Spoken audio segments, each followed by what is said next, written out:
نن یوې جنازې ته لاړو د مو ګران قدرمان ملګری شهید جانان ګیلمن هغه په سینه رسول لاره کې بله جنازه یې خیرې خو خلک یې چې انشاءالله زه به پیسې وګټم خو موږ خولې کې اوس داسې ټکی جوړ دی چې انشاءالله څه اورګزو پرې کېدی شي دوه درې ځای نورې جنازې هم یې خیري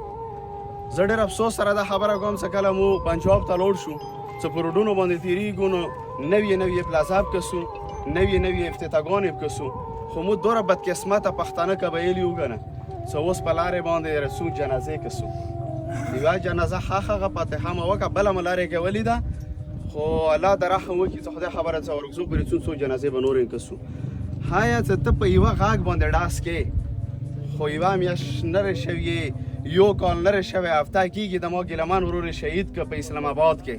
نو غه څه تا څخه د دوره سیفټي کې دوره سیټي چې هغه قاتل تخله غټیان ته چېته وې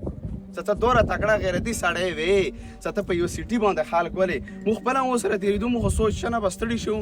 موږ ګاډۍ ته سیټی وویل دویم ګاډۍ ایسار کړ چې یاره ته ولې ونه درېده نو موږ ورته ویلو ډېر بدقسمته خلک یو چې خپلې خاورې کې اوس ته ما نه تپوس کې چې چېرته نه راغلی چېرته چې د دوره ډېر وزیر مثال طور پر د وړ مسعود دو مو نه تپوس نه کېدو خپلې خاورې به چیري خو څه دی چې دغه خلک مو نه تپوس کړي خو موږ بدقسمته یو موږ به چا ازار والي وو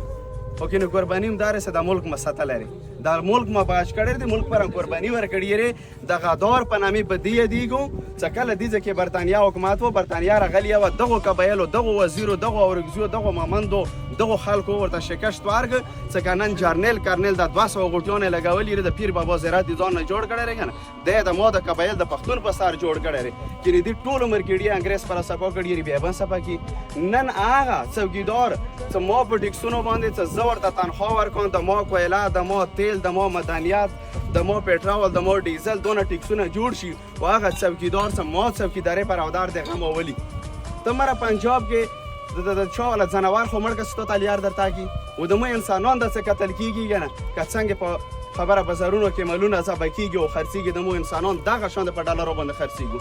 ګلونو ځوانانو زه درته دا یو سوال کوم چې دا د وزیرو د بجوړیو د افریدیو د اورګزو خبره نه رې راپاڅه څه راپانه څه چې یو کېږو که نه ورکېږو څه کوم مشر اعلان کړی دی منظور 11 اکتوبر باندې دا ټول پښتانه راوځو اعلان تاسو کړی دی د تاسو مشر دی د مو مشر دی خو مو ورسره دا وعده لرو وځو به وره پر هم نه چینو چې څنګه عدالت باندې فیصله وکړو چې د پښتنو خپل عدالت لګېږي که نه چې کومه فیصله وشوه د تور رنګي دپاره به انشاءالله په مغې ورځې باندې مغې فیصلې باندې عمل کوم لکه زه دا حیران یم چې ما ګناه څه کړي یې دغه ګلالی ځوان والا څه ومه لیده که نه زړه م وسو زړه م سیزي زړه ته لاړ شه ته په پنجاب کې داسې مړی وکړه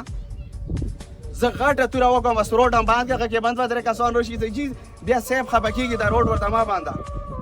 او بغاوت ته نه کوم که دغه شان د مو برابر ظلم پنجاب سره وشي سیند سره وشي غب کېدی شي د پاکستان نه مخ خود بیره څه غب انډیا سره اعلان وکړي غب روس سره اعلان وکړي بیا هغه وفادار زغدار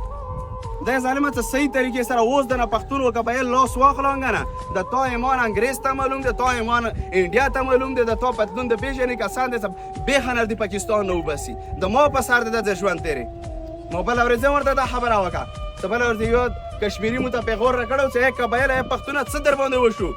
څه نن تللي وي روډونو چې ناست یې ژاړې ما باندې کار وکړه